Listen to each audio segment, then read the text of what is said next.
আসসালামু আলাইকুম রহমতুল্লাহ।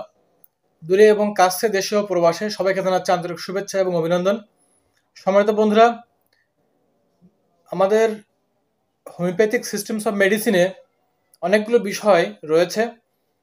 যেমন আমরা যদি হোমিওপ্যাথিকে বুঝতে চাই, প্রথমে বুঝতে হবে অর্গান অফ মেডিসিন।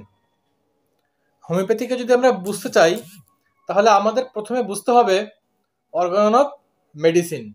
এরপরে রয়েছে মেটেরিয়া মেডিকা, এরপরে রয়েছে রেপার্টরি, হোমিওপ্যাথিক ফিলোসফি, এছাড়াও রয়েছে হোমিওপ্যাথিক যে অ্যালাইড সাবজেক্টগুলো, এর মধ্যে প্র্যাকটিস অফ মেডিসিন আছে।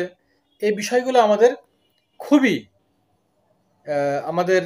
জানাটা জরুরি। তো এই বিষয়গুলো জানার জন্য আমাদের প্রতিনিয়ত আমাদের স্টাডি করতে হবে। আমাদের এই স্টাডিটা দীর্ঘদিন আমরা করতে পারি না। আসলে ইন্টারনেটের অনেক সমস্যা ছিল। আর একটা বিষয় হচ্ছে দেশের বিবদমান পরিস্থিতির কারণে আমরা আসলে ওইভাবে স্টাডি করতে পারি না। ইনশাল্লাহ এখন থেকে আবার স্টাডি শুরু হবে। তো আমরা নেক্সট দিন থেকে ইনশাল্লাহ নিয়মিত আমরা আমাদের স্টাডিগুলো করব এবং সেই ভিডিওগুলো পাবো ইনশাল্লাহ। আর অবশ্যই আমরা প্রতিদিন পড়বো, জানবো একটু একটু করে।